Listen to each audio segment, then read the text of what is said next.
you're getting 2 tests back, the test on Chapter 6 and the test on Chapter 7. And some of you did not 订正. So if you did not correct the mistakes that you made, especially for the test on Chapter 6, please do so and hand it in on Monday, okay? Any tests that you haven't done the corrections for. So here's vowels and consonants, Chapter 13. As usual, we're going to start off with vowels and consonants. And do you have any questions? Do you have any questions on vowels and consonants? Chapter 6. Okay, dig it out. Any questions or lots of questions?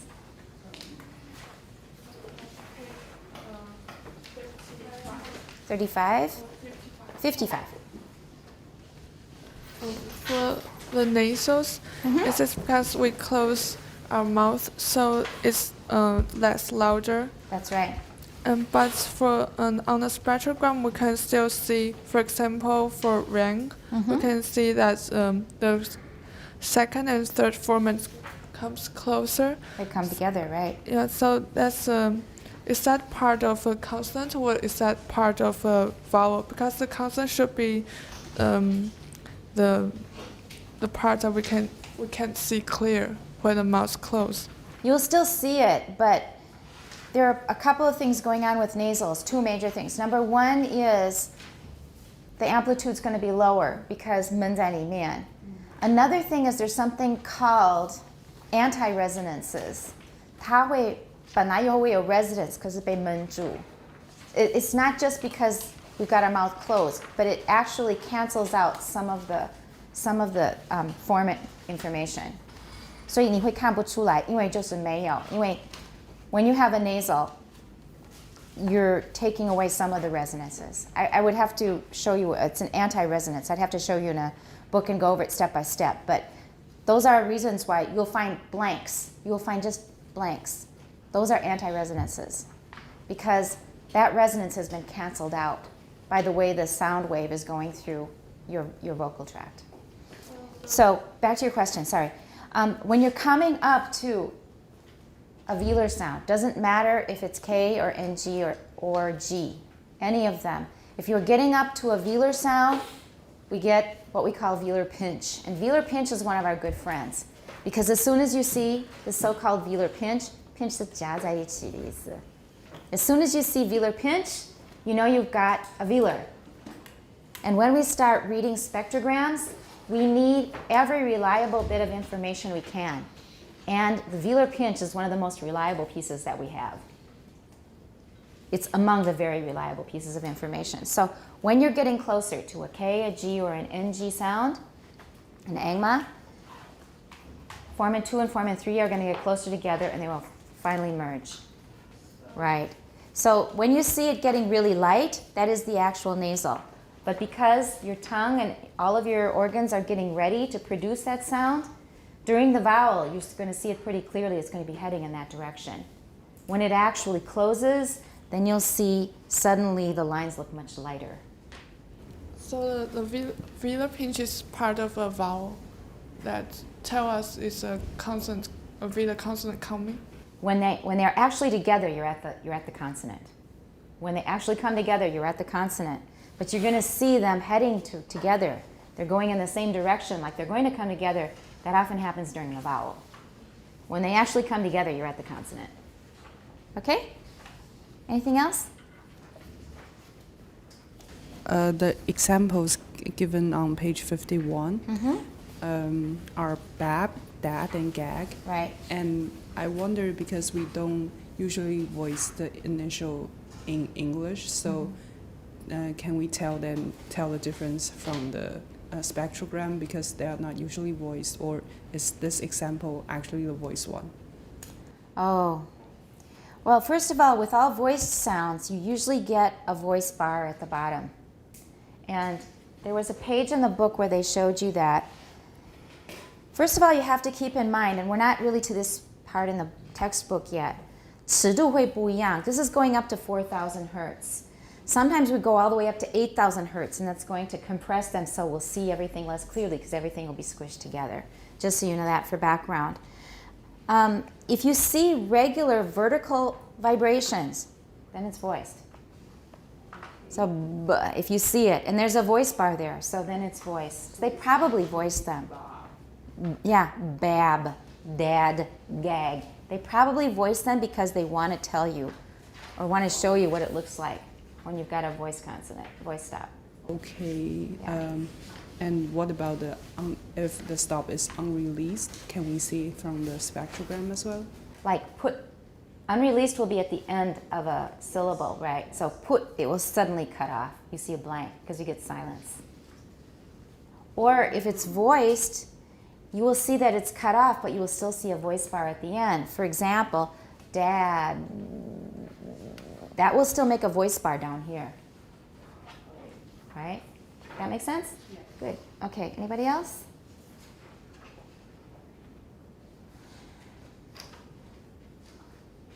Anybody? We talked about pigeons and creoles, and some of you did some searching. When I told you about motu, I couldn't think of the first word. I knew there was a first word there, and some of you did check. It's hiri motu. I don't think I said it in class because I couldn't think of hiri right away, and I wasn't sure. But this is called police motu. It's the main language of Papua New Guinea. At least it has been in the past. Motu is an Austronesian language of Papua New Guinea. And it became a lingua franca of the local languages for everybody to communicate with each other. And motu, although it's Austronesian, motu 分两种. One is Austronesian motu and one is Papuan motu. Now, why would we say Papuan motu when motu is Austronesian? You realize those are two totally unrelated language families, right? Everybody know what I'm talking about?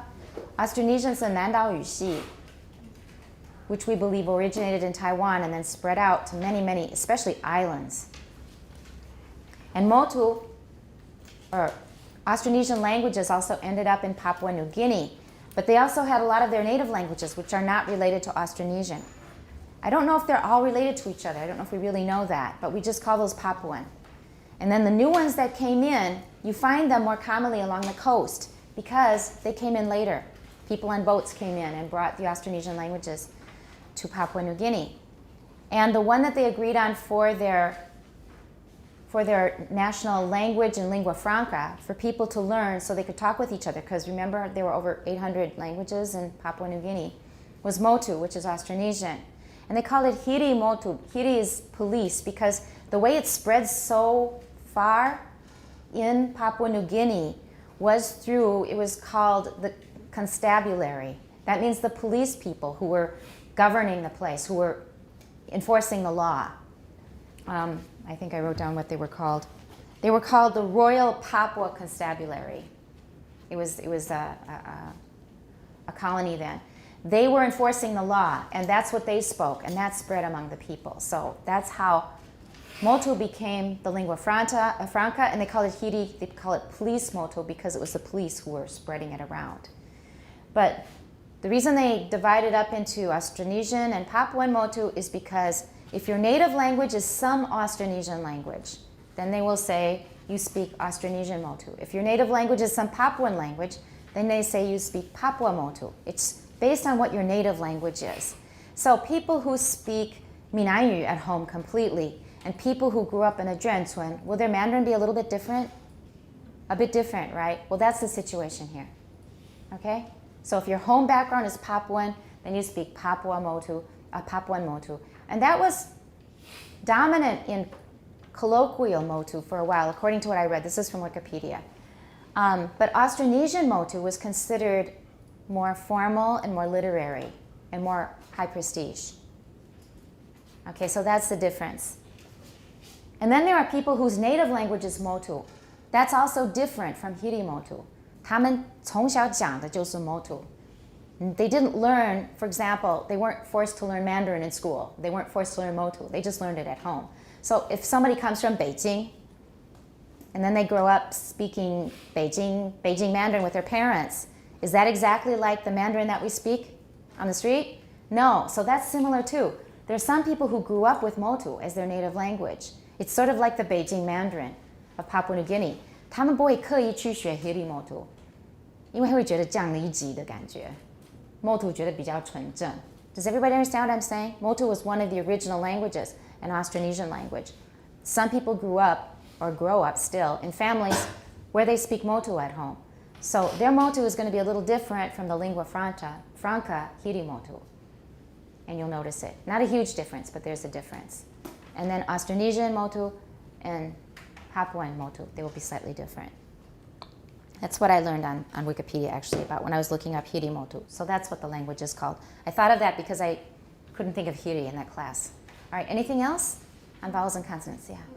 The number of frequency they give us, is that the number for older people or is the number for pitch loud focus? What page are you on? For example, on page 57, the frequencies for fricatives, is that every people have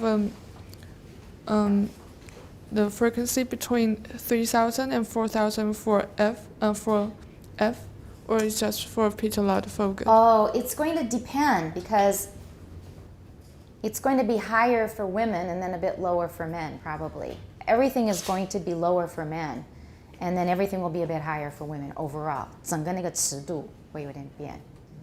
Yeah. So this is basically the data of pitch loud focus. Yes, but when they collect data on formants, they will collect two bodies of data, one for females and one for males, and they will be different.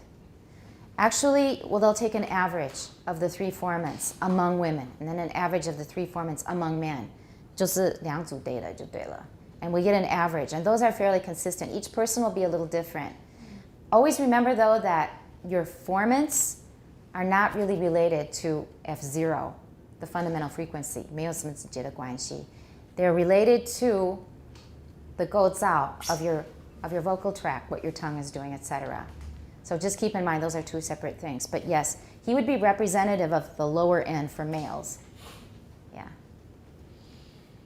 Okay? I'm just wondering, does the frequencies have any relation with loudness? Because it says in fricative that the energy is scattered over the higher frequency. And so the sh is more audible. Right. But in H, it says H. It's actually the resonance of the whole vocal tract will be more prominent. And I'm wondering which one is more louder. Oh, when they say the resonance of the whole vocal tract will be more prominent, it doesn't mean more prominent than s or sh.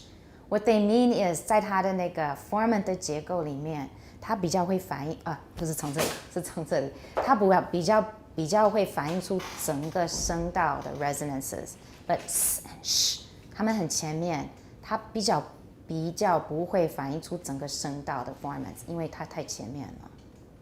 It doesn't mean that it's louder than H's. It just means that H will give you more information about the whole vocal tract, and S and Sh won't give you as much information because they happen in the front.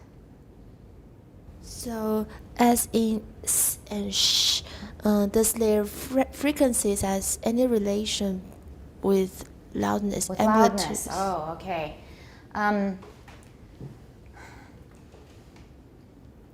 It has more relation with how the fricative is created, how it's formed, because with s, it's also hitting against the teeth.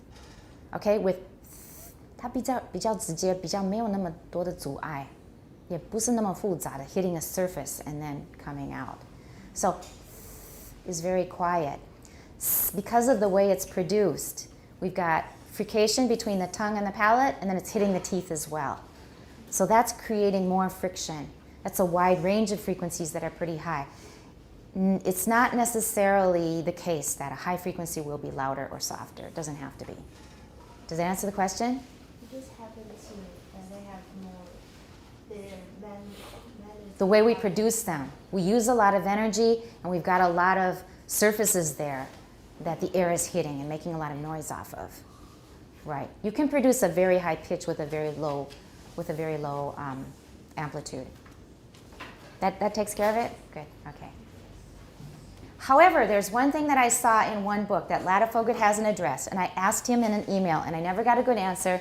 So if there's a physicist watching this video who can give me information on it, please email me.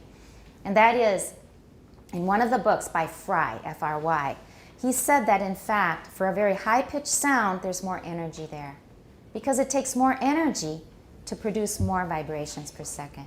So you're producing many more vibrations per second than you don't have as many vibrations. So with the same different frequencies, if other things are the same, 其他的因素都一样, according to Fry, you've got more energy with a high frequency pitch because it's going faster. It produces more energy. Because I've heard the saying that someone said that German, because they have more consonants that it sound more backward, so they are less audible. Audible. Oh, which kind of consonants are you thinking of, like and? Well, they're further back in the vocal tract. If it's something right at the front, shh, it's right towards the outside, and then it is more audible in that way. So with But I just feel strange because it means that German is 比较小声. German has a lot of sh sounds too. Oh, it doesn't make me feel strange. 那它会让我觉得我自己是个怪人.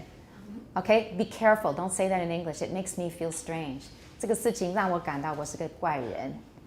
That's Taiwan English. I need to point that out to you because it's so common. Don't say, that makes me feel strange. Okay, 这个事情让我觉得很诡异，就是让我觉得我自己是个怪人. So I think this is really odd. When I hear this, I find it very odd. Jahava.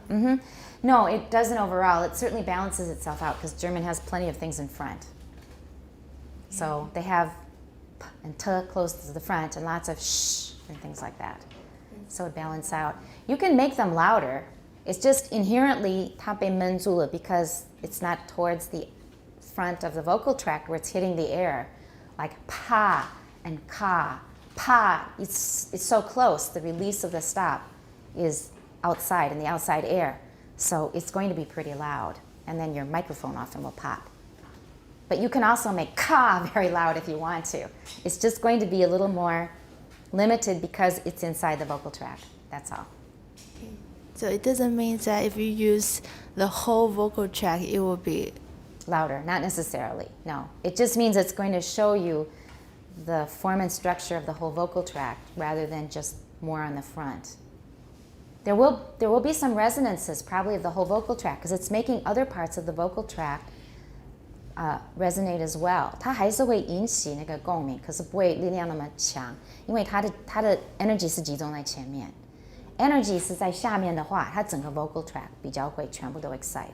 那前面它是集中在前面，可是还是会 excite 一些。That's the best explanation I can give. That sound like it makes sense? Okay. Good question. Thank you. Anybody else? Anything else? Okay. So what are you going to read for next week? What's the next chapter? Think about that for a while. Okay, acoustic components of speech, and we're going to be catching up in the textbook now. Chapter 7 for next Wednesday. What is all this about? It's getting difficult to ask questions. Because? It's too difficult. Oh, but you'll catch up. And this will help. That's one really nice thing about using both books a second semester. Even though there is new material, and even though it's challenging because we've got acoustics now, it's physics, but you hear it more than once. Doesn't that help? The first time, the second time, the third time, maybe it kind of scares you and you still don't have it straight. But when you hear it repeated over and over again, along with demonstrations, you get more and more comfortable with it. And I'm not going to ask you to do a lot of fancy math or anything like that. You need to understand how it works, how we produce vowels and other sounds in the vocal tract. The basic physics of it is enough. You want to ask something? I want to share something. Okay. We learned a lot of vowels and consonants in the textbook, Right. and I couldn't memorize them all. But when I review them in this book, it really helped. Yeah, I could see that in the notes of a lot of you. A lot of you made a table of sounds that we've already taken a test on. It looked like it was a good review, and now you're sorting them out in your head and remembering them better. Is that right? So that's part of the plan. It's because I think it's worked relatively well. We've kept it this way for over 10 years. And all the students, I can't remember anybody who had bad comments on this book. They found that it was not that difficult. It really reinforced what we were already learning. And sometimes it was actually rather humorous. It was fun. Okay, so I'm convinced of the value of this. And then everybody felt really good when they finished a whole book at the end of the semester. We will not finish this whole thing together in class. You'll have to do chapter 11 yourself, like I said. And we will rush through 10. I can warn you. 8 is the toughest one.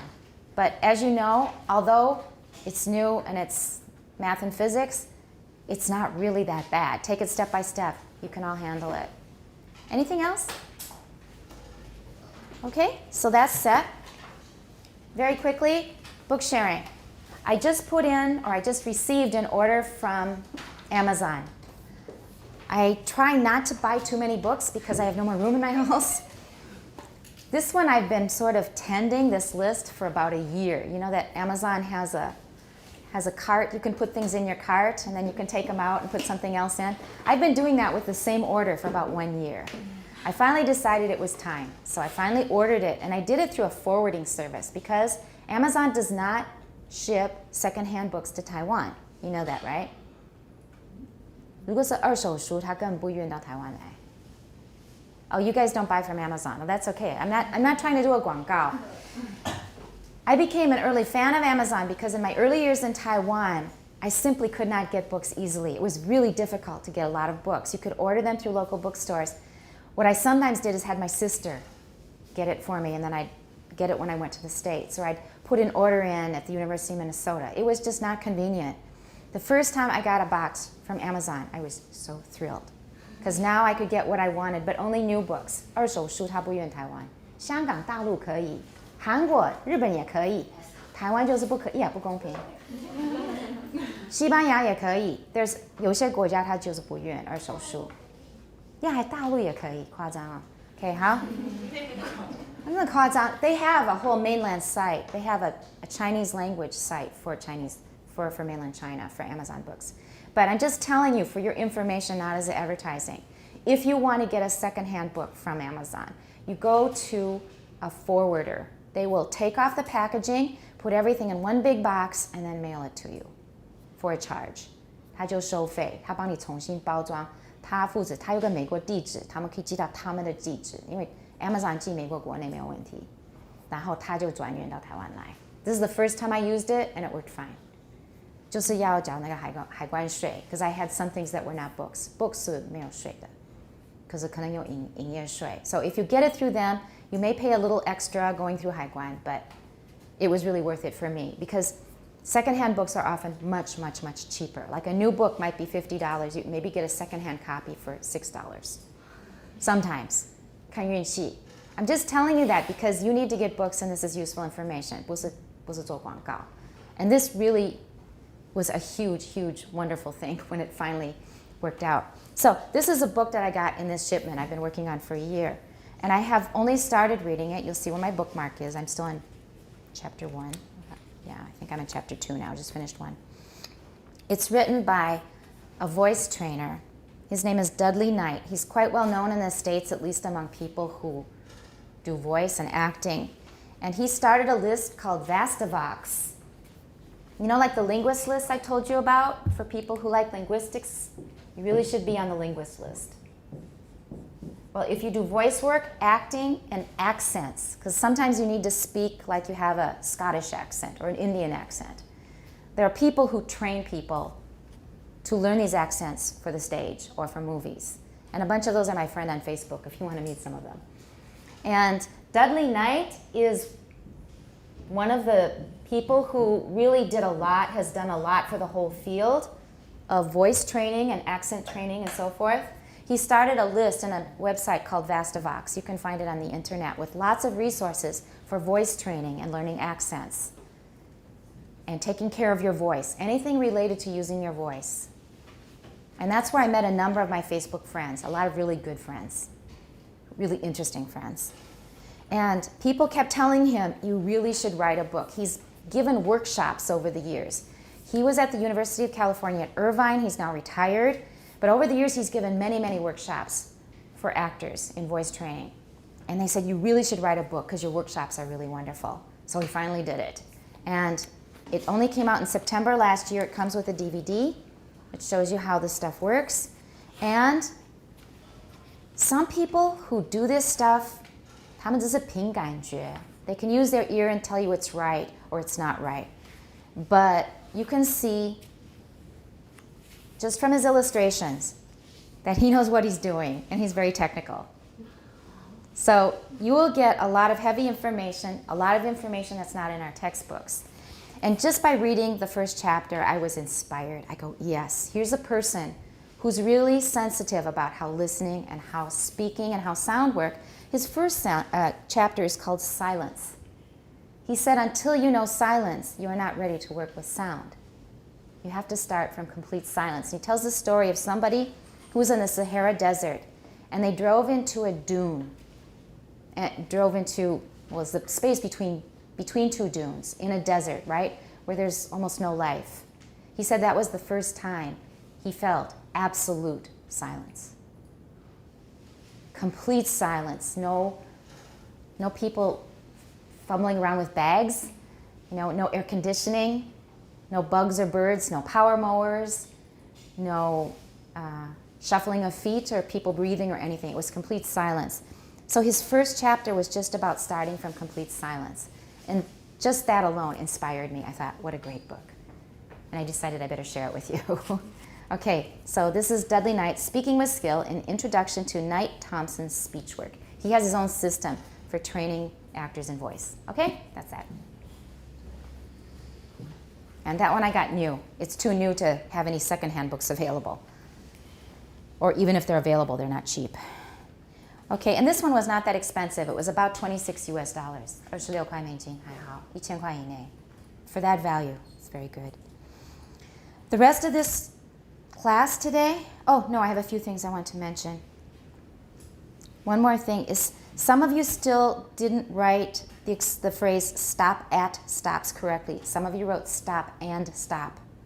2 mistakes. Should be stop at a T, 然后 stop 后面有 S. Stop at stops. Many of my classes make this mistake. I take it for granted.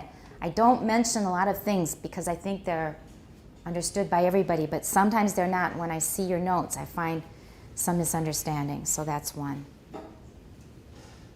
I want to mention just one other thing that's not directly related to phonetics, and that is that I find a lot of the problems in learning, I think I've told you about our discussion on Taiwan students being shy, right? And that there are a number of aspects of Taiwan and Chinese culture that are actually obstacles to learning. Didn't we talk about that or not? 有没有提过? No? Okay. Well, actually, I gave a talk on this at the Multilingual Language Club. 那个多国语言绘画社.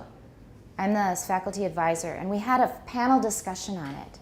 And there are a number of things in Taiwan and in general in Chinese culture that are actually obstacles to learning. And one of them is, are Taiwan students really, really 主动 about asking questions? No, that's number one. Why? Shy? Why are you shy? Afraid of making mistakes. Number one, that's the biggest one, isn't it? You're afraid of making a mistake or asking what somebody thinks is a stupid question. Everyone's really afraid of that, and then you lose face. So you'd rather just shut up because that's safer. Is that right?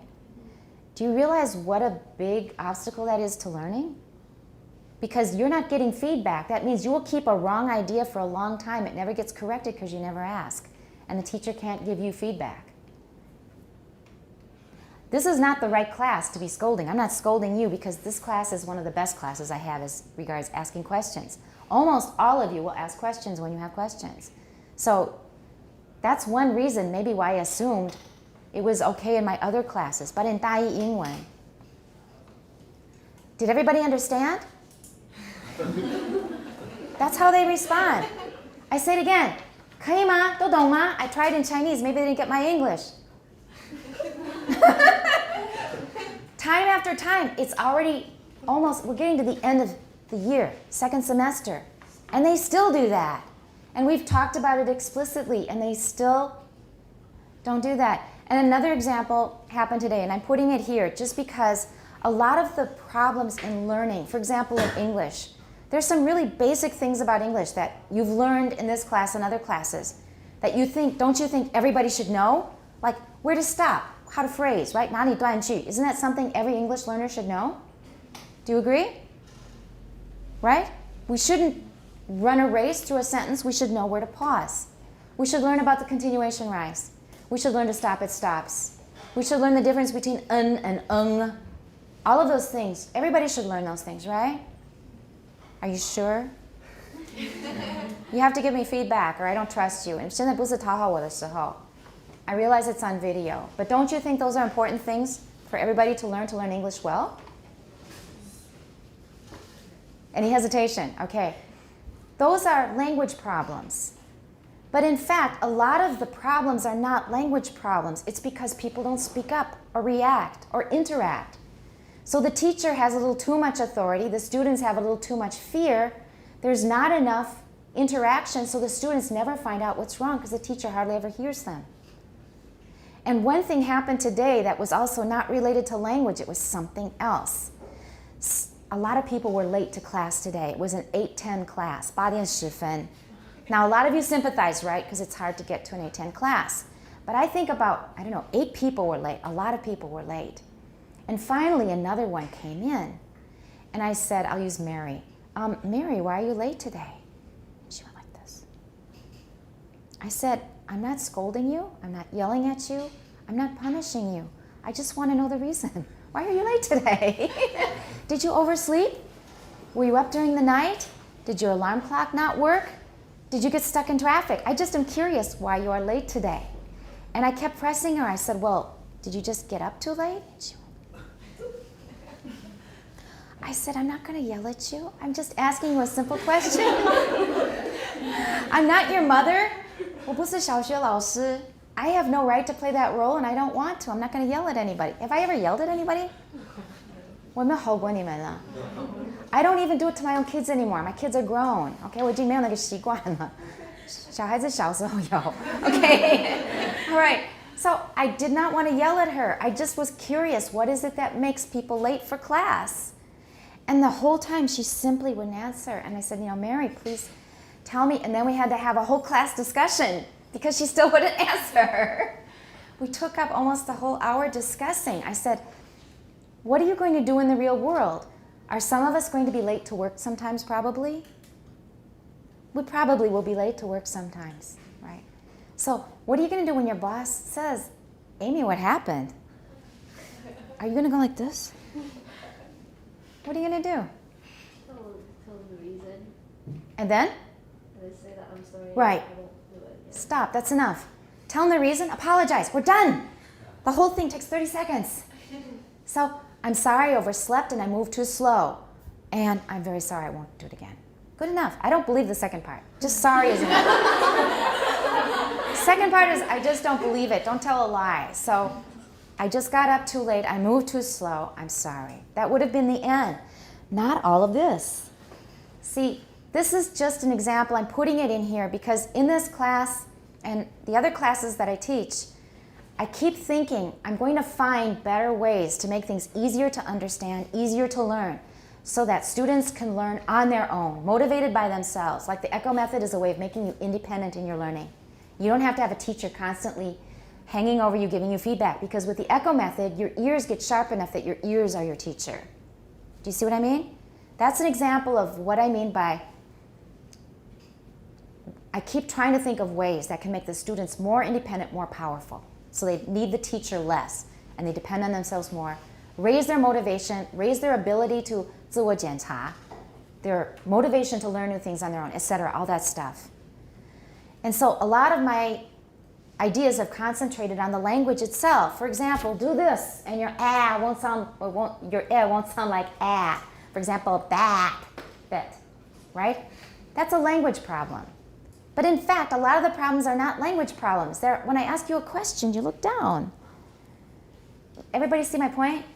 So in fact, a lot of questions, even though we're teaching one specific subject, could be math, could be economics, could be biology, whatever it is, we keep trying to approach the problem by making the subject easier. But often it's not the subject, it's the culture and your habits and your attitudes that are getting in the way of learning. So before we start talking about stop-it-stops or about formants or anything like that, we first have to address how you answer a question, right? I'll give you another example.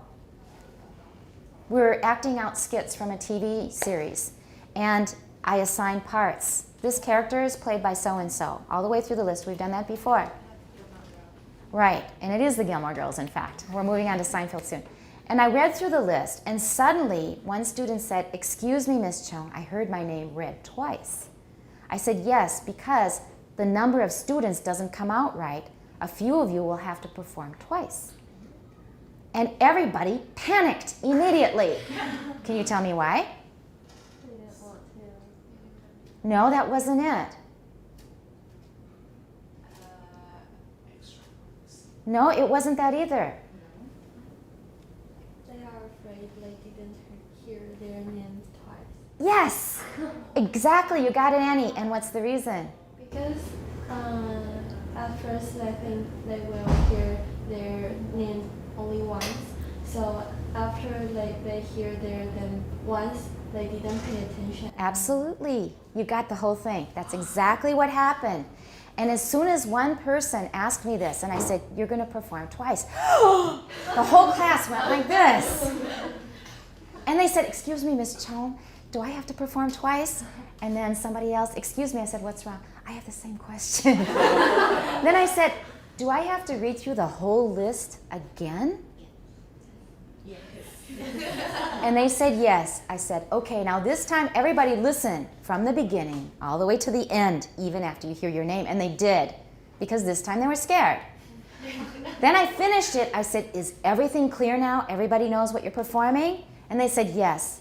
I said, "Should it have been necessary to read the list twice?" Nobody hesitated. They said no. All right, those are two examples. Are those two examples? Did you count? Those are just two examples of things in the culture of, I've heard my name, I can stop paying attention. Now, this isn't just Chinese and Taiwanese people who do this, that selective attention. When I think it's important, I'll pay attention, and otherwise I'm gonna 偷看我的东西, whatever. This is not such a problem in a class like this, because by second semester, is it going to bring you any advantage to sneak a look at your mail on your phone? When you're going to have tests to prepare for and stuff? In this class, everybody has to pay attention, or nobody would stay in this class if they had that kind of a 学习态度. But I see this over and over again. They only pay attention for a very brief period of time that they think they have to. And then they dream. And then they don't look things up on Google. And they have to, for example, a third example, they performed their parts. But I could tell they didn't understand what they were saying. I said, "If anybody has questions, what should you do?" They said, "Ask." They said, "But you weren't there. It was out of class." I said, "Well, what should you do then?" Number 1 is Google. Number 2 is email. Number 3 is Facebook. All of those places, right? Nobody did it. 他们要等到我说, "Make sure you check everything and ask me what you don't understand." And there were still things that they didn't understand. All right, there's example number 3. 不主动地问. 宁愿 get up on the stage, they perform the words without understanding what they were saying. And in a foreign language, if you don't understand what you're saying, is the intonation going to be convincing? It can't be, because you don't know what you're saying. So do you see point number 3 about problems that are not directly related to language, that are obstacles to learning? Do you know what I'm talking about, Yumi? I didn't get The last one? Because they were willing to just get the assignment, memorize the parts, and not look up the things they didn't know. Or if they couldn't find it in the dictionary, they just gave up. And then when they performed it, they didn't understand what they were saying fully. So is that going to be convincing? Will they do a good job on intonation then? No, they can't, because... So you don't know what to get excited about and what to be embarrassed about and what to cry about? You don't know because you didn't understand it properly. I could see that in their performances. And for example, there was the word Amish. Amish, 没有讲过吗, huh? Amish is it's a religious group. They came over to America from mainly northern Germany. They were Mennonites. It's a particular sect of Christianity. And they stayed among themselves in their own community. They dress in black and white. They do not embrace modern technology, so no cars and no computers, no electricity in most cases. They're different. Different people have different stages or different levels of what they will accept. But the really strict ones will not even allow pockets in your clothes. Then, 衣服的口袋都不可以. Some of them, stricter ones. What's the point? Well, to each his own.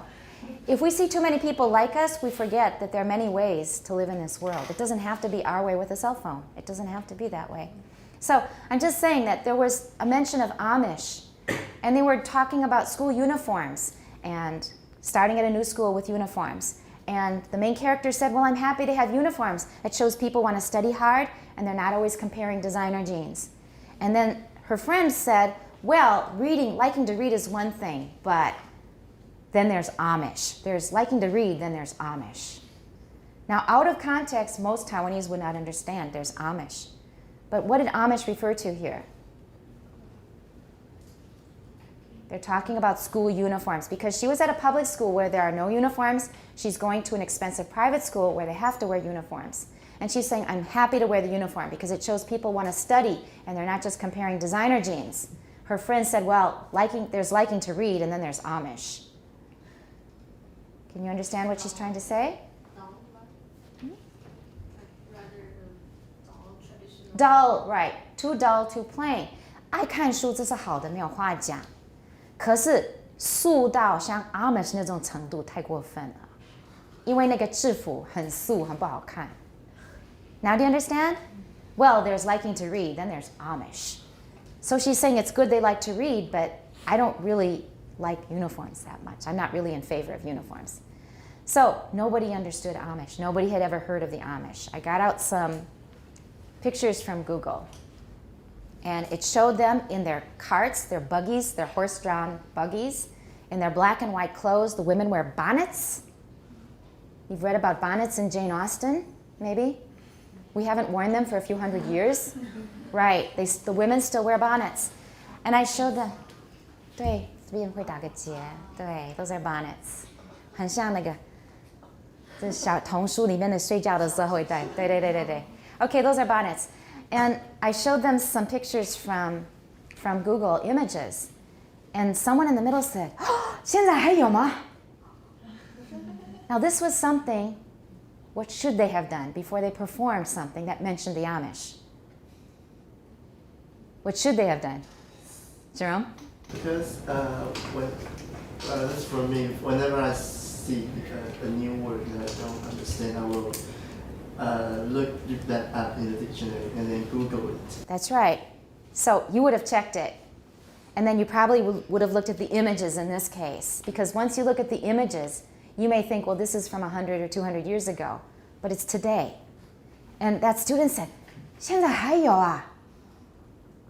His mouth hung open. Now, he should have done that when? Before they performed it. All right, there was another example. Do you see? Have you collected the examples I've been giving you? None of these are language problems. Habit, attitude, cultural. So that's why we had this panel discussion not long ago on cultural aspects. Or let's say that's about aspects of Taiwanese and Chinese culture that get in the way of learning. It's less of an issue with you, but all of you know exactly what I'm talking about because sometimes you kind of hide in class too, right? And would rather be quiet than ask a question. We've taken a whole hour of class when we need to be rushing in the textbook. But this is so important now that I considered it worthwhile because you know the articles I've been writing for Shide, and you consider them useful, right? I wanted for the next year, because I'm almost finished with the first 2 years of these articles. For the third year, I was going to write on grammar. 他们已经开始 promote grammar. But after today, what do you think I'm thinking about writing now? Because what good is any of this going to do if you've got all these other obstacles that stop you before you even get to the point where you're supposed to be learning language? And also we talk about 教改, and they talk about changing textbooks. I know everybody shakes their head when we mention that word. But is this something that teachers have to wait for a directive from the MOE before they do anything different? If we want to make changes in this area, do we have to wait until the Ministry of Education gives us a new plan and new orders about how to teach? Do we have to wait for that? No. What could we do?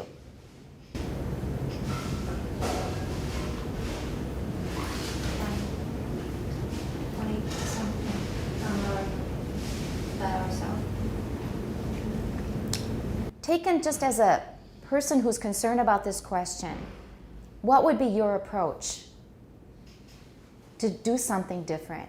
I mean, I think all of you must be convinced of the value of asking questions and getting feedback. All of you can now accept corrections. Maybe when I first started correcting your English, you felt a little insulted or a little... At the beginning, it didn't feel very good, is that right? Especially if I kept picking on it. No. Once more. But I think now, maybe you don't love it, but I think you understand the value of it. And you know that a lot of you have improved amazingly because you've gotten information, you've gotten feedback, and you now know how to use that feedback to improve yourself. So you know that nobody is trying to insult you or make you feel bad. It's part of learning because there's not going to be learning without mistakes. So based now on where you are in your own 历程 of learning and becoming an adult, how would you address this problem? Like I said, this isn't really something for which we have to wait for a directive from the Ministry of Education and then suddenly we tell all the teachers they have to do it this way. We don't have to wait for the 教育部 on this one at all. But what could we do? Because obviously you see how much this is getting in the way of learning. When I look at my students' mistakes, I just had to mark some written work for 大英文. The S's were missing, the EDs were missing, the tenses were all wrong, the he's and she's were mixed up, the us and the thes and the 可数不可数 一塌糊涂. So in the past, I've always been approaching it from a language angle. But there's something else going on, right? So tell me, what would you do in this situation? Like I said, we're not going to wait for something from the 教育部. I don't think they're thinking about this anyway. We don't have to wait for anybody from the government. But what could and should we do? It's break time. I want you to think deeply about this. Put this down in your notes. Notes for next Monday, please. Think deeply about it. Because 这个关系到你们整个台湾的 health and 兴盛. It depends on this. Competitiveness. Taiwan is much less competitive than it could be because of a lot of these reasons. And I'll tell you one more interesting thing. I've told you that recently I've been talking to somebody in Africa from Zimbabwe. 有提过吗？有个津巴威的朋友. And I became friends with him because he plays the imbira, the thumb piano, which is an instrument I've learned a little bit of. 就是母子琴. And I got to talking to him and we have a lot of the same ideas about education. When I was telling him about these things with my students, he wrote back and he said, ha ha ha, are you writing about Zimbabwe or Taiwan? Which tells you it's not universal. In America, it's not quite like this. Okay, we mouthy Westerners, 我们比较外向, 比较 pushy, 比较 aggressive. But in many countries that are used to a very authoritarian kind of educational system and social structure, it's the same. So we found that many of the things that are true of Taiwan are also true of Zimbabwe. Now, do you feel a little weird being compared to an African country? Not that you should be prejudiced against them, but you find that there's similar problems holding back both countries in the same ways. We're always comparing ourselves to Ome, right? But in this way, you're more like Zimbabwe. And Zimbabwe is actually a really nice country, I should add. We probably don't know enough about Africa, so don't feel insulted by it. They have a lot of really, really wonderful things, and music is one of them. They have the same problems, exactly the same things. Now maybe that hits you a little harder, I hope. 有没有一点冲击? Right? What was your reaction, Jerome? It just made me. I just wanted to be compared to Zimbabwe because most of us think that we are we are like European countries or America, but and we look down at African countries. We think that they're poor and they have a corrupt government and blah blah blah. Well, we have enough corruption here if you've been listening to this. 今天早上的新闻都在讲这东西，有人要坐7年，坐牢坐7年。All right, corruption is everywhere. America, the American Congress is deeply corrupt. Is deeply corrupt. All right, you have to know that. So nobody is immune from corruption. But suddenly being compared to Zimbabwe, you will find that there are many nice things about Zimbabwe that you were probably dismissing. You didn't know about. You didn't know how wonderful they were. For example, a lot of African cultures are very people-centered. Like Chinese, traditionally are very people and family-centered. Many African cultures are too. And they've also got this authority structure, which is similar to here, which is why they have similar problems sometimes. Okay, so we've taken an hour on this, but when I do this, it's always because it's 语重心长. It's something I feel strongly about. A lot of the things that we're trying to attack, we're attacking with the wrong tools. We're using language tools, but we're going to have to use some other cultural tools, human tools, other things, not just language. The problem is not just language. Okay? Think about that. I want all of you to write on this for your notes, in your notes for Monday. Okay? Serious assignment, you really need to do this. Think about it deeply. Okay? Don't just write any old thing. Just scribble any old thing. Think about it deeply and write about it. We need a break. Okay, so second hour, we're going to our textbook. Just a very few things. I'm writing an article now about Wade Giles romanization. Remember that we learned Pinyin last semester, and some of you learned it also in freshman English. And I have to write for a future publication, future book for Routledge, a piece on Wade Giles romanization. And that led me to this book by Zhou Youguang. And he has written a lot, especially about writing in China and world writing systems. And I didn't get the particular book that I wanted. I think it was called 汉字什么理论. I couldn't find that one, but I found this one in the library. So you should know about Zhou Youguang. He's a very famous, very outstanding linguist. And the next thing was, I just wanted to continue a little bit more on my Zimbabwean friend. We got to talking first because I like Mbira music. And then we found out that we had a lot of similar ideas on education. And my personal 理想 is to make the world a better place through better English. If you speak better, better pronunciation, better grammar, better everything, the better your English sounds, the more opportunities will come to, the more competitive you'll be. You just have a lot more power if your English is good and if you learn how to learn well. And my Zimbabwean friend has the same idea about Mbira. He wants to make the world a better place through Mbira because it's a traditional instrument of Zimbabwe. And just like many countries, what do you think people study here more? Is it Western music or Chinese music? Of course, Western, right? Chinese music is hardly covered at all in school. You may get a little bit about the instruments. How much did you learn about Chinese music in school? A tiny? There was only 5 pages on Chinese instruments in high school. There you go. And so a lot of you are not really that familiar with Chinese instruments or Chinese music, right? Is that right? How do you answer this question? You're not that familiar with Chinese music and instruments, is that right? Yes, that's right. You can say, yes, that's right. You can say, no, we're not, or yes, that's right. Write that down, because this is going to confuse you, and you have to make it clear to the listener, because it's a confusing part of English, even for native speakers sometimes. So let's try it again. So a lot of you don't know that much about Chinese music or musical instruments. Is that right? Yes, that's right. Or? No, we don't. No, we don't. Okay. So in Zimbabwe, it's the same thing. Violin and Western instruments like it are the prestigious instruments. But they have a culture of music that's thousands of years old. 几千年. The Mbira culture. 这个母子情的文化有几千年. It's very deep, it's very spiritual, it's very beautiful. When Europeans discovered it in the 19th century, they said, this is as good as Western music.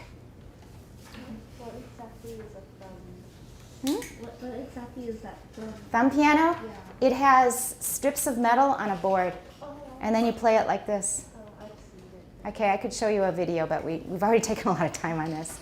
I'm just talking about it because it ends up that in addition to both of us liking this particular kind of music, I took a camp in Mbira playing in Berkeley years ago. So I knew something about it, and that's how I met this person on Facebook. In addition to both of us liking Mbira, and he's an Mbira teacher, he's running an Mbira center in Zimbabwe, in Harare, in the capital. We found that we had the same idea of trying to make the world a better place through, for him, it's for spreading Mbira, for getting Zimbabweans more interested in their own tradition. It's not dead yet, but it was suppressed for a long time, and especially since it's a former colony, former British colony, and Western things were considered more prestigious. It's the same thing that happened here. There are so many similarities. You know, if you're irritated being compared to Zimbabwe, you're going to find more and more things to be irritated at because there are so many similarities. And that's one reason we got to talking so much, because of the similarities. He wants to make people more aware of these cultures, learn how to play it, appreciate the music.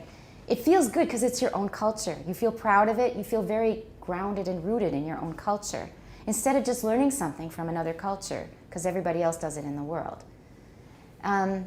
I feel similar things. I mean, for a lot of Chinese things. Actually, my field is not English, it's Chinese. I majored in Chinese. I love Chinese. So I feel the same way. In addition to improving people's language ability in English, I think more needs to be done in Chinese as well. I think Chinese education is also quite neglected here. Because a lot of the times, the things that you read in Chinese literature class are really boring. But Chinese literature is not boring. And when I mention Hong Lou Meng, my student goes, ugh, how wu liao. If you say that, you have not read Hong Lou Meng. It's just the most amazing book, right? So we have very similar feelings about finding the things at your root, you know, that are part of your roots, and learning them well and appreciating them. And then you can really develop solidly, not just copying other people, trying to be Westerners, thinking you're Western, but actually you're more like Zimbabwe. Do you see what I'm saying? Okay? So anyway, we had a lot of similar ideas on that, and that's why we're talking. And then Sylvie just asked, and also Carol, what exactly is the assignment? Okay, the way I can state it, the way I can focus it is, first of all, I want you to think about what are the obstacles to learning that are inherent in Chinese and Taiwanese culture. I'm just going to say Chinese, 因为这是汉人的文化, not just Taiwan. What are the obstacles to learning that are inherent in Chinese and Taiwanese culture? That's part one. And part two, how could we address these issues? How could we improve education for the coming generations with these in mind? We know that these are obstacles. What could we do? At what level? How? I mean, pretend that you have endless resources and that you have a lot of people who agree with you. What would you do if you could, if you had the resources? We just need ideas now. How could we improve things for the coming generations so that they will be less held back by these obstacles that are inherent in Chinese culture? Did that make it clear? Okay? Now, we had a whole panel discussion on it with the 多国语言绘画社. And there were some really good things that came out of it, but there's a lot more to be said. And we're going to discuss it in Yingting as well. So I've brought it now to this class as well. I feel that this kind of question is like in sociology. Right. What does it have to do with phonetics? Yeah. Okay. Well, I tried to say it just a minute ago. I'm constantly trying to get you to speak perfectly, right? I'm trying to get you to speak perfectly. But a lot of times, the problem is not a language problem. There's something else going on. For example, people are shy, or we have not developed listening skills.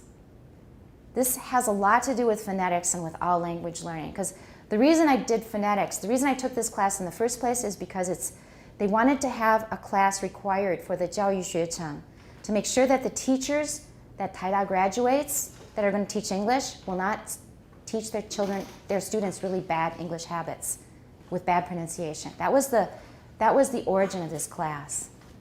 But you see, a lot of the problem is not a language problem. It's because it's a learning and attitude and culture problem. So that's how it relates. Does that relate it clearly to what we're doing or not? Yes. So I should think about this in more about phonetics way or You can think about it in terms of phonetics, because 那个层次太高了. We have to start deeper at the root. You think of it in terms of language learning.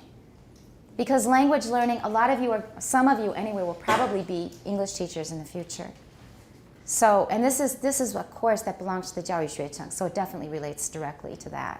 But you still think about the root about The roots of the problem, and then if you need a direction, put it in language learning. Language learning, okay? Does that rationalize it enough for you? 可以吗？可以接受吗？ Okay. Yeah, because a lot of, there's serious problems in English learning here. I mean, when I saw the problems in my students' writing, and it was, these are the best students we've got in Taiwan, because 这些问题有那么严重. And they don't seem to care that much. 连校对的观念也没有. There's something really serious happening. So no matter what we do in language, if we're taking a language approach, it's not gonna produce good English speakers if we don't address the other problems first. That's what I'm trying to say. Annie gets what I'm saying, right? Good. Anybody else? 有点疑问吗? All right. 可以吗?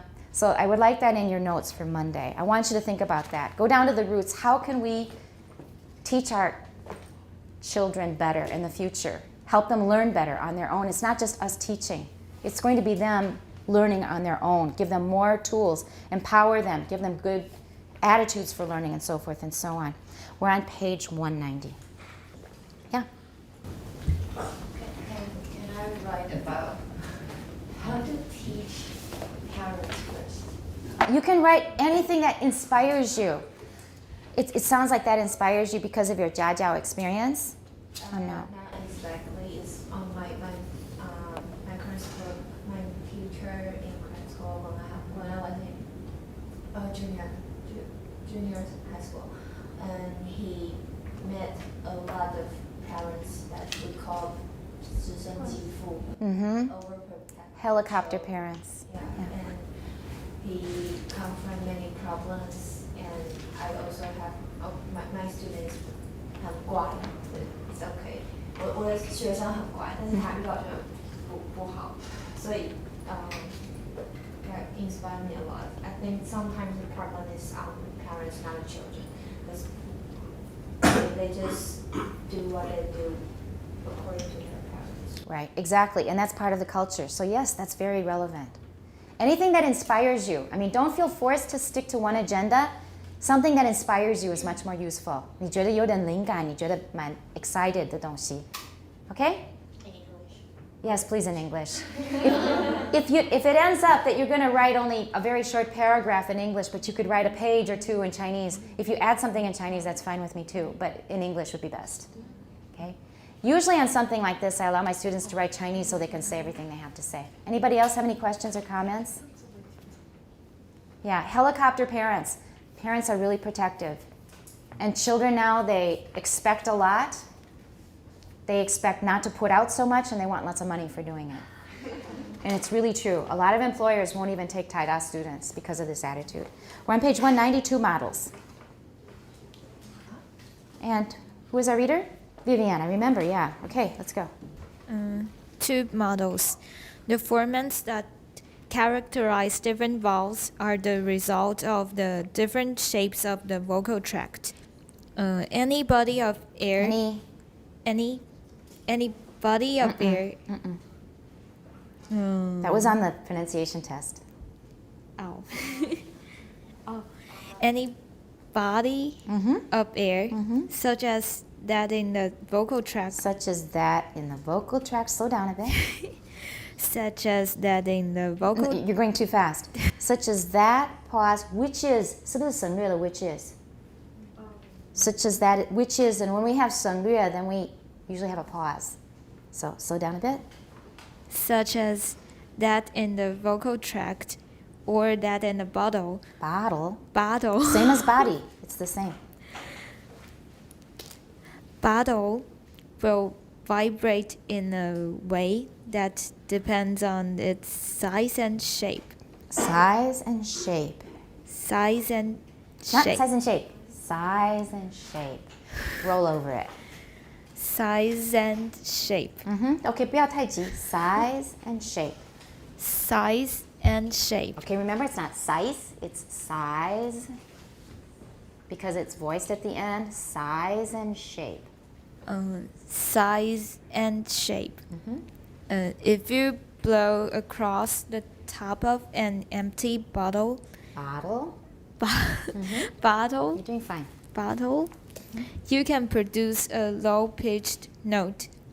If you partially fill the bottle with water so that the volume of air is smaller, you will be able to produce a note with a higher pitch. Smaller bodies of air are similar to smaller piano strings or smaller organ pipes in that they produce higher pitches. In the case of vowel sounds, the vocal tract Vowel sounds. But your stress was good. The vocal tract has a complex shape. Has a complex shape so that the different bodies of air produce a number of overtones. Beautiful. Your reading is really nice. You need to slow down sometimes. You kind of rush through things. Characterize sounds like donbu, and I really wanted to change it because I say characterize, but when I hear it's not wrong. It's perfectly good East Coast English, and that's why I was I mean, I keep thinking you must be from New York, but that's quite a compliment. Okay, I say characterize, but characterize is perfect for the East Coast. Yeah, you just need to slow down, put in more pauses, remember the continuation rise, but your vowels and consonants are beautiful in most cases. This part I think we can understand easily because of what we've already covered. Is that right? Is everything completely clear? Is there anything that's not clear? Then we can keep going. Good. The air in the vocal tract is set in vibration by the action of the vocal folds. Every time the vocal folds open and close, there is a pulse of acoustic energy. These pulses act like sharp taps on the air in the vocal tract, setting the resonating cavities into vibration so that they produce a number of different frequencies, just as if you were tapping on a number of different bottles at the same time. All right, let's just slow down. You read it beautifully and fluently, but can everybody absorb what's coming by? Let me just kind of 表演给你们看, and then we'll continue. We've got air coming from the lungs going through the vocal folds. Every time they open and close, air is being pushed out. Pop, pop, pop, pop. So the air is like making taps, it says here, on the air in the vocal tract. So pop, pop, pop. It's tapping against the air that's already in your vocal tract. Tap, tap, tap. Because it's coming out in pulses. Although it's so fast that you can't see it moving. It'll just look like a blur. And these will set in the different cavities in your vocal tract into resonating vibrations. It will make them vibrate at their resonating frequency. Okay, so we'll get different resonances. It's just as though you were tapping different bottles. You have a vocal tract full of different sized bottles, and the air is going tap, tap, tap, producing different pitches that way. Okay? Irrespective of the rate of vibration of a vocal folds, the air in the vocal tract will resonate as... Slow down, slow down. Add is a 介系词, so you should pause. The air in the vocal tract will resonate... You're going really fast. First of all, the air in the vocal tract is the end of the subject, so we, what? Pause, right. So vocal tract is the end of the subject. Pause a little bit. We'll resonate, then we pause because before a prepositional phrase, we need to pause. So you seem like you're Saipao. Your reading is really very nice. Pronunciation is good. You're very fluent, but you're not stopping enough. So 我刚刚讲的有关短句的问题. You have to remember to pause. The air in the vocal tract will resonate at Resonate, this is a verb. Resonate at these frequencies as long as... Law. Look at my mouth. Long. Yours is really short. Mine is long. Watch. Long. Slow down. Long. Okay, do it as slow as I do. Do it with me. 同时 be watching me and listening. Go. Long. Again. Long. Once more. long. There. Try it.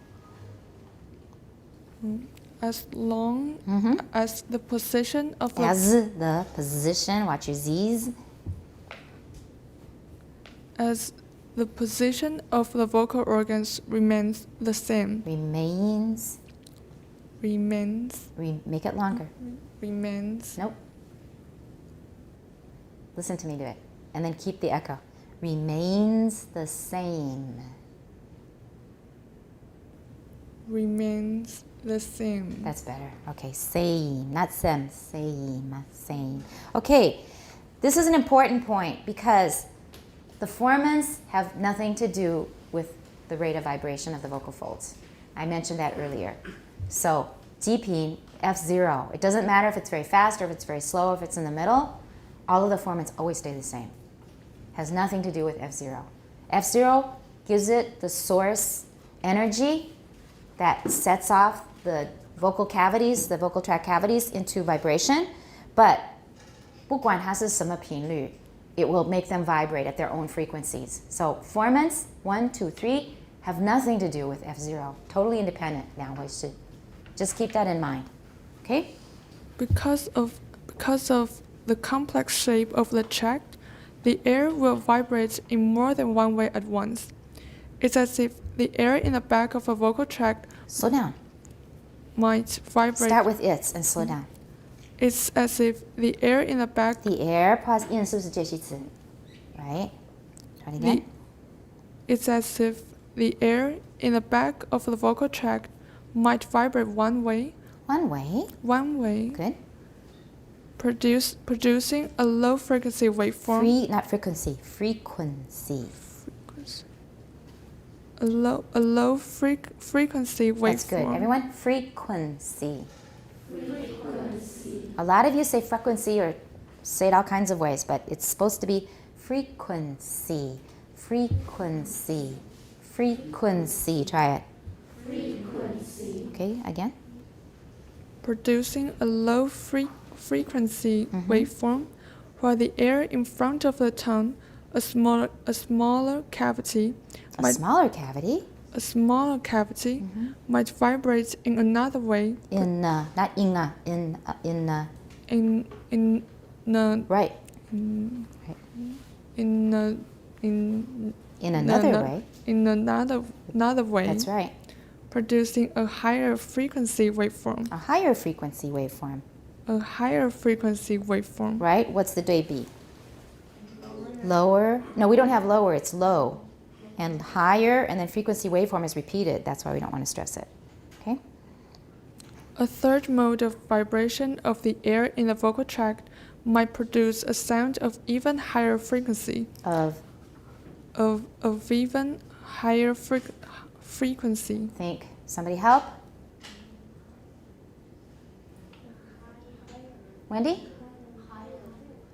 I need the whole phrase. By itself, it doesn't mean anything. Remember that stress is always relative. It's always in comparison to something close by.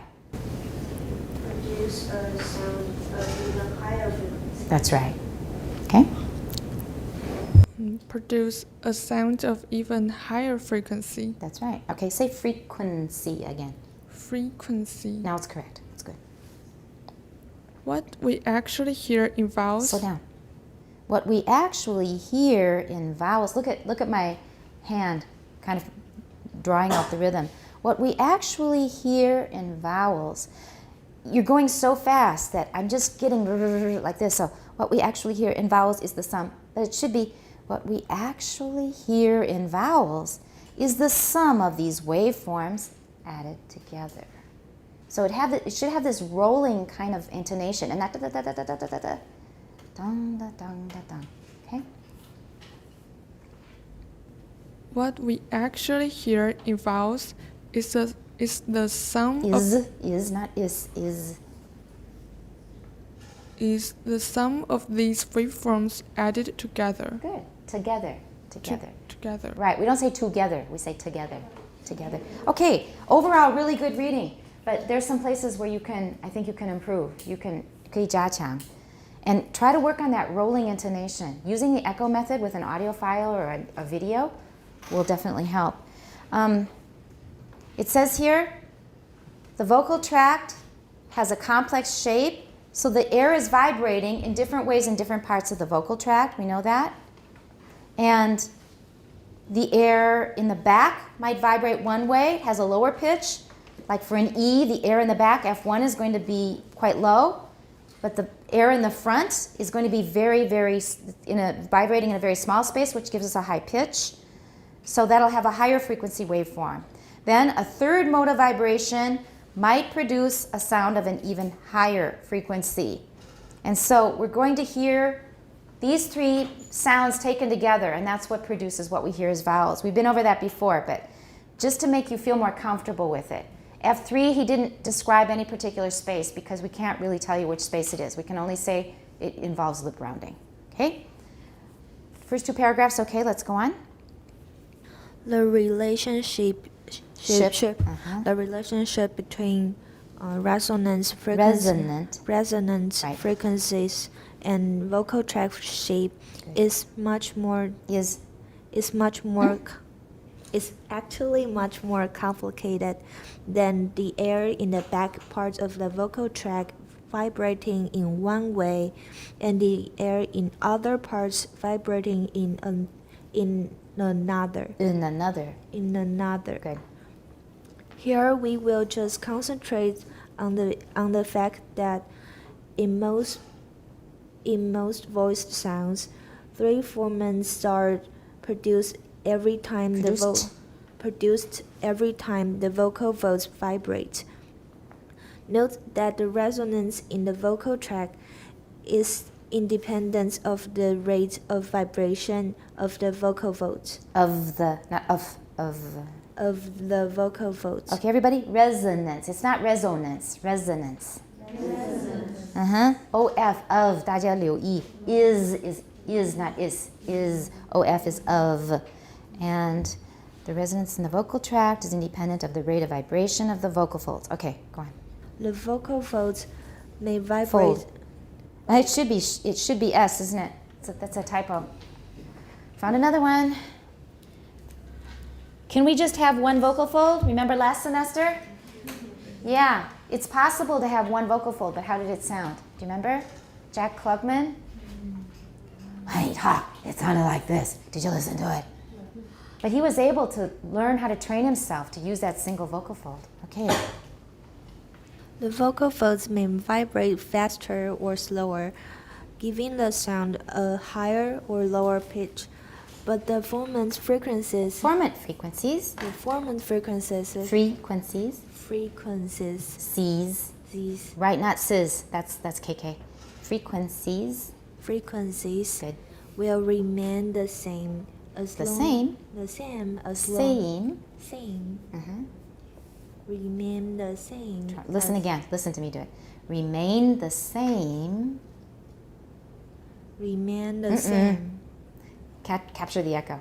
Remain the same. Remain.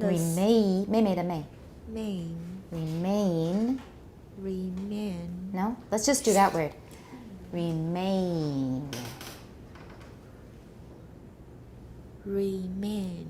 You're going too fast, and the N is coming too soon. The N is very, very short. Make the A part really long. Remain.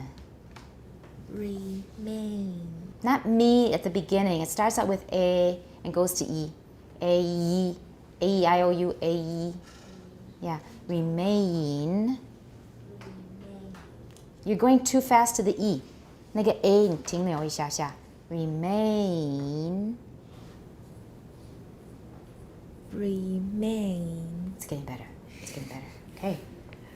Will remain the same. There we go. Now you got it. As long as there are no changes. Changes. She's not done. Give her some time. There are no changes in the... No. You had the vowel right the first time. Keep the vowel. Changes. Right? Changes. Changes. Changes is Z at the end, not S. Changes. There are no changes in the shape of the vocal tract. All right, we got that. And he's really repeating what we said earlier. So it doesn't matter how fast or how slow the vocal folds vibrate, the formants always stay the same. Unless you move something around like your tongue, then that's going to change the formant. So it's your tongue and your other upper vocal tract organs that determine the formants. There is nothing particular new. What? New. Particularly Right. new about this way of This, not these. this. Mhm. About this way of About this. this way of analyzing vowel sounds. vowel sounds. Yeah, good. The general theory of formants was stated by the great German scientist Hermann Helmholtz. Helmholtz. Helmholtz. Helm, L, yeah, huh? Helmholtz. Helmholtz. About 150 years ago. Not ears, years. Years. Okay. Even Even earlier. in? Even earlier in 1829. Not 18. 18. 18. 18. Uh-huh. The English Do the physicist whole thing, the year. even earlier Mm-hmm. in 1829. 9. There's another N there. Yeah, that's what I was missing. Okay, or what you were missing. The English physicist Physicist. C is almost never Z. Almost never. Physicist. Robert Willis said a given vowel is merely the repetition of its particular note, peculiar note. We would nowadays say that a vowel is the say that a vowel is the that a vowel is the rapid repetition. I didn't hear the D. Rapid repetition. Repetition. Repetition. Good. Corresponding to the vibration of the vocal fold. To the what? Vibrations Mm-hmm. of the Thank vocal you. fold. Yes. Of its peculiar 2 or 3 notes corresponding to its formant. All right, do you hear what they're saying here?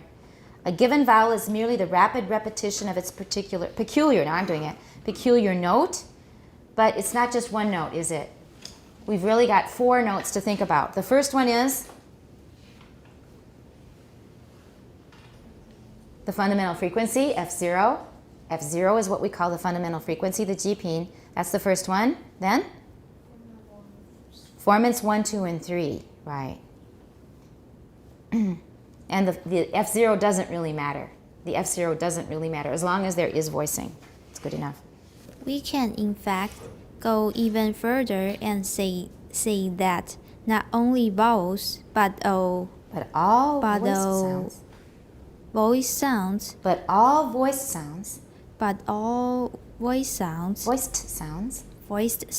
Good. are distinguishable from one another by their formant frequencies. Frequencies. Good. Let's practice that again. Frequencies. That's beautiful. We don't need to do it again. Now you've got it, but please remember it when you're reading. I think this is also pretty clear as well, right? Good. Let's keep going. Question? It's peculiar or peculiar. Peculiar. I use a schwa. Peculiar. The notion that vowels contain several different pitches at the same time same time Good. is difficult to appreciate. Appreciate. One way of making it clearer is to build up a sentence from the component waves. What's From the component Right. component waves. Component Good. waves. Yep.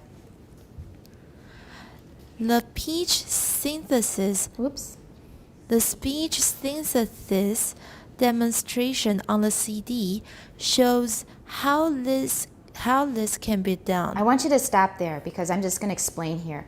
All that we're going to do now is we're going to listen to this sentence. A bird in the hand is worth two in the bush, but I believe they use a British accent, so it would be a bird in the hand is worth two in the bush. A bird in the hand is worth two in the bush. Okay, that's the best I can do. But what are we going to do now? First of all, we're going to listen to it in a synthesized version of Peter Ladefoged's voice. And the first link enables you to hear just the variations in the, keep following in the book? First formant. So we're going to isolate the first formant and listen only to F1. We're only going to listen to F1. So everybody get ready for some weird sounds. And they don't have good intonation here because I think they used just a steady pitch for F0. So it will sound pretty mechanical when you hear it. But at least you can understand it okay, right? A bird in the hand is worth two in the bush. We don't like the F0, but it's perfectly clear, right? So we're going to hear that sentence, but only with F1. Let's hear how it sounds. Could you understand it? Listen again. I'll turn up the volume.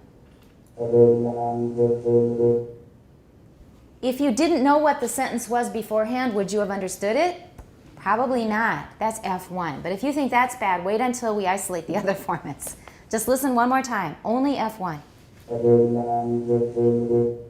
If we know what the sentence is, then we can still make sense of it, right? If you know what's coming, you can still understand it.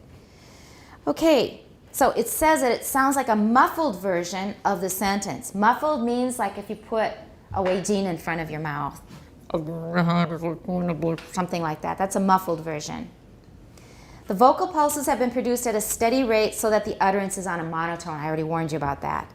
What you hear as the changes in pitch are the changes in the overtones of this monotone voice. So any pitch changes that you hear are not the F0 variations. It's not the F0 that is varying or that is changing. We don't have any particular intonation. It's just flat. So it's not the F0 that is causing the different pitches that we hear. It's all in the resonances of F1. Okay? These overtone pitch variations convey a great deal of the quality of the voice sounds. Even though it's muffled and not clear and we don't like it, if we know what the sentence is, we can still hear it clearly. Just one more time. Right? We don't like it, but it's still clear. If we know what's coming anyway, it is. The rhythm of the sentence is apparent because the overtone pitches occur only when the vocal folds would have been vibrating. So, 一定要有 voicing, 我们才会听到音. So, 整个那个音调我们还是听得出来. Or the rhythm, 节奏, not 音调, 节奏. The amplitude of the first formant is turned up only at these times, only when we have voicing. We can also see F1 in a spectrogram without voicing, but it would be very light. We only hear the volume turned up when there's voicing. Okay? So you will still see the formants when there's no voicing because they will still be excited. They will still be 被刺激. But we won't hear them very loud. Only when we have voicing, then we'll hear the formants clearly. The second link below the table on the CD does the same for the second formant. This time, the equivalent of a series of monotone vocal pulses has been used to excite only the second formant. Again, the variations of these overtone pitches convey much of the vowel quality. All right, let's listen to F2. Remember what F1 sounds like, and we're going to go to F2 now. We don't like that, do we? It sounds very electronic, doesn't it? It sounds sort of robot-y, like a computer might talk to you. It is a computer talking to you. It's exactly what it is. I'm right on the hand and on the mush, sort of like that. Very nasal sounding, and it's higher. F2 is higher, because the higher from F1, that's the lowest formant, then to F2, that's higher, and F3 is higher than those two. All right, listen again to F2 all by itself. We can still hear the vowel qualities though, right? Listen carefully. You know what's coming, and with that assumption, I think you can follow which word is which very easily.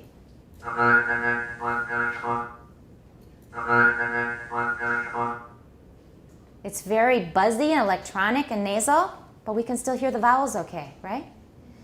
What do you think will happen with the third formant? It says the variations of these overtone pitches convey much of the vowel quality when we listen to the second formant all by itself.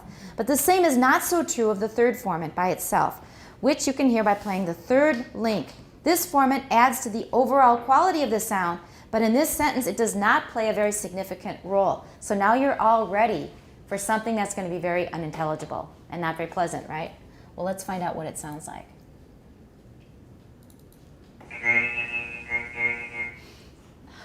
Now, can you recognize everything clearly in this? We can't. For F1 and F2, we didn't like the sound, but we could still hear the vowels clearly. We could follow easily. We can haminch on the follow, but it's getting really tough now.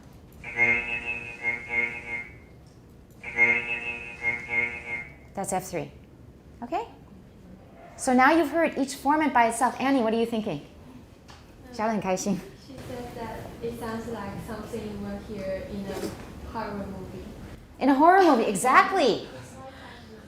A sci-fi movie, right. Anybody else have any feedback you want to share?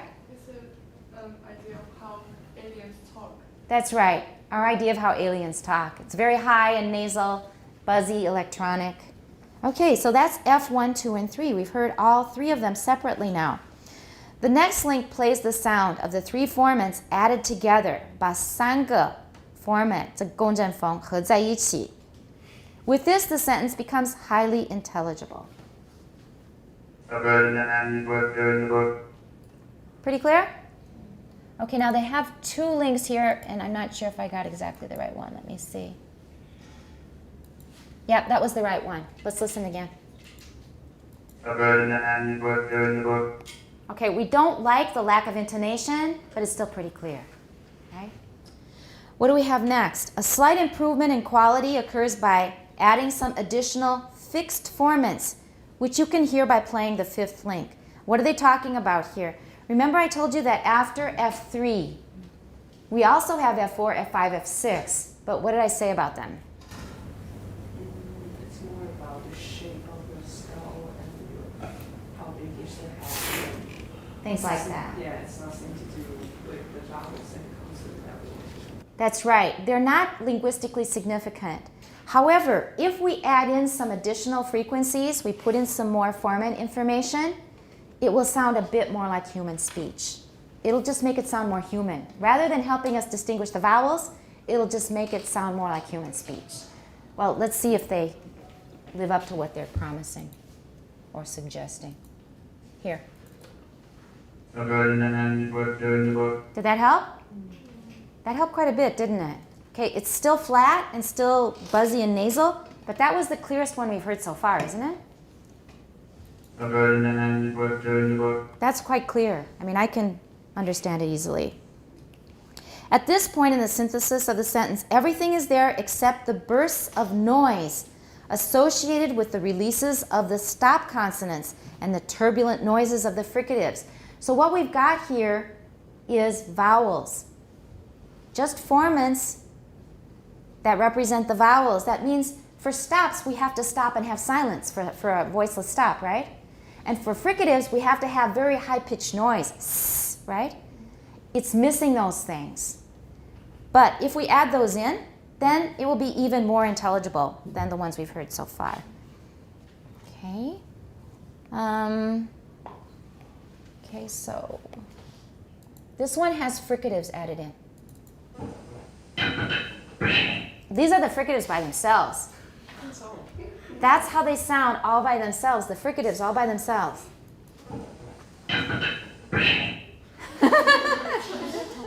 If we had only fricatives, that's what it would sound like. And I think the one that I want is this one. Let's try. All right, did you hear the shh this time? Listen carefully for the fricatives. So this time we're still hearing it in a monotone, but we've got the fricatives and stops added in. And the D was also quite clear. We've added in stops and fricatives. The sixth link enables you to hear the sounds of the bursts of noise and the turbulence of the fricatives by themselves. I did them out of order. Okay. When they are added in the correct places, as they are for the seventh link, you can hear the entire sentence in a monotone. The last link adds the what? We're going to get the fundamental frequency finally in this last link, which varies as the glottal pulses recur at different intervals so that the sentence is pronounced with a reasonable what? All right, this is going to sound much more normal because this thing that's been bothering us, this monotone speech, has been driving us nuts. So we're going to add in some intonation and it should sound a lot better. Okay? A bird in the hand is worth two in the bush. Suddenly jumped into life, right? Suddenly jumped to life. And it had a very strong British accent this time. I could barely tell that it was a British accent until this one. A bird in the hand is worth two in the bush. I still hear an R though. A bird in the hand is worth two in the bush. I hear an R in bird. Okay, they may have put that in, I don't know. Okay, so we finished that. We finished that section. We can start on perturbation theory, and that is new. And since we're so close to quitting time, I'm just going to read through some of it. You're going to have to concentrate because this is new stuff and it's a bit technical. Perturbation, this means 扰乱. That means messing things up. Perturbation means interference, some kind of messing things up, interfering. We're interfering it, giving it some kind of obstacles in the way. Perturbation theory. We saw earlier with the formula Fn equals 2 times n minus 1 times speed of sound divided by 4 times the length of the vocal tract, right? We all remember that. That even a tube with a uniform diameter has simultaneous resonance frequencies. 我们根本没有把它按住分成几个瓶子。我们现在用瓶子做比喻。Remember when we saw that exploratorium demonstration? We had one bottle and then a very narrow passageway connected to another bottle, connected to another one, right? Remember? We didn't have those when we were first using this formula. We didn't really have anything blocking the way. So what we came up with was a schwa. 没有这个阻断的地方的话，就快要阻断的地方 we get a schwa. 它 spontaneously 会发出这些 formants. However, okay, that was several different pitches at the same time. Furthermore, these resonance frequencies change in predictable ways when the tube is squeezed at various locations. When we squeeze the vocal tract into individual bottles connected by a little passageway. Everybody understands? Okay, 等于是我们会中间会压一下，中间压一下，好像变成说是珍珠在一个项链上面，而不是一条柱子，是中间会压，变成那个口很小，然后又变大了，然后又是一个小口，然后又是个很大的一个瓶子，都接在一起。Everybody understands that metaphor? This means that we can model the acoustics of vowels in terms of perturbations. That means we're messing up the very 整齐柱子 that we originally had. 本来是个很整齐的一个管子，管子 is better than 柱子，柱子 is solid. This is hollow. Of the uniform tube.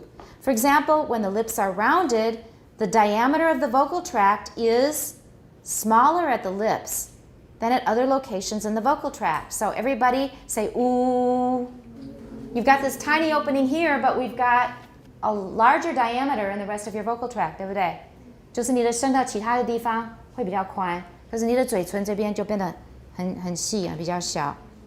With perturbation theory, we know the acoustic effect of constriction at the lips, so we can predict the form and frequency differences between rounded and unrounded vowels. We've studied how rounding your lips, 小小的 like that, will change the resonance properties of our tube. It's suddenly changing how the tube behaves because all of a sudden it got thinner here, it got much finer, much narrower, 应该说 narrower. 所以它整个那个共鸣会有所改变. We know how it works because we've studied what the lips do to this tube that we're talking about, our vocal tract. We're going to stop there. Everything's clear so far, right? Questions? Yes. Yumi, yeah. Okay. I'm wondering, is that because fundamental frequency has something related to the airstream mechanism, so that it can produce the resonable intonation? Yes. When we got the good intonation, the last one, that was completely fundamental frequency that we changed. Completely. Something related to airstream mechanism. the intro. Well, it is in that it's just an ordinary pulmonic airstream mechanism. We're just breathing air out, and it's making the vocal folds vibrate first at a regular rate, but later on we changed it. No, it doesn't really. We're not changing the airstream mechanism. It's just a plain pulmonic airstream. So we didn't change anything. All we changed was the rate of vibration. Sometimes some is high. It's vibrating very fast. Times it's vibrating very slow now. All we did was vary the rate of vibration according to the intonation we wanted to hear. So it was only varying the rate of vibration. We weren't changing the airstream mechanism. Changing the air that comes out. It will be coming out, okay, if it's a voiceless sound, it's going to come out faster. If it's a voiced sound and the opening is very fine, it's going to come out slower. So depending on the ko and the frequency, the amount of air coming out will vary. But the important thing is we're controlling how fast it vibrates. That's the one thing. Did that clarify it? All right, anything else? That was a good question. Anybody else? We're all set? What do we have to do for Monday? You have your notes and you've got a new thing to answer. And I understand sort of Yumi's concern that this isn't really phonetics. Why are you spending our time on this? I understand that's a totally valid question to ask. And I don't like wasting time, and if I tell you stories, it's only because I believe it's going to help you somehow doing what we're trying to do in this class. And that's, normally I will not take a whole hour of class unless I think it's very, very, very important. It was a big zanhan in freshman English. I've been teaching them now for 1.5 semesters. And when that student, she just constantly, and I said, well, just give me an answer. I'm not getting angry. I'm not yelling at you. Please just give me an answer. That did it. We had to have a talk. I'm sorry. And that tells me that because I've been reading about this anyway, and we recently had that panel discussion, we're never going to get to the sophisticated parts of learning if we can't solve the basic parts first. I feel very, very strongly about that. And that's why I want all of you to think about it, because even if you're not going to be a teacher in the future, you have to communicate with other people. You have to function in the workplace. All of you are going to get a job, or you're going to start a business, or you're going to do something. You have to be really aware of these, and I assume all of you are going to be parents. I'm guessing all of you, probably, with 很少的例外. You're going to be parents. So you're going to have to figure out how you want your children to learn and how you want them to react when the teacher says, why are you late today? Right? Do you want your kid to just go like this? So it's really important, even for what we're doing here. So for Monday, write your regular class notes plus write what you think, any related topic on this that inspires you, because Wendy, I guess you've already got your topic, right, that you want to write about is parents. Right. Now that's an excellent start because parents are a huge part of it. Whatever part of it inspires you, when you think about it, you connect to something that happened in your past, like the story the student told me about when in math class, she asked a question. I didn't tell you that story? I remember I did, right? And then the teacher said, why weren't you paying attention? You know, you wouldn't have to ask the question if you're paying attention, remember? Okay, so whatever inspires you, if you think about it, think of your own previous experiences, think about what you've observed, think about things you think, why are we spending time on this, or why isn't anybody saying anything? Why is it not a dialogue? Why is it just one person talking all the time? Whatever it is, whatever inspires you. Okay, and this has to start really early. It's kind of late to try to change people when they're 19 years old. Well, it's not impossible, it's just harder. So your class notes, I want you to write very seriously, think deeply, put some real quality thought into it. You need to 订正 your test if you haven't done so, and then bring that back on Monday. You need to work on vowels and consonants. And go through the text to make sure you understand everything. Preview, use the CD-ROM that comes with your book. And can anybody think of anything else? Sophie, did I forget anything? That's it. We'll see you on Monday. Okay.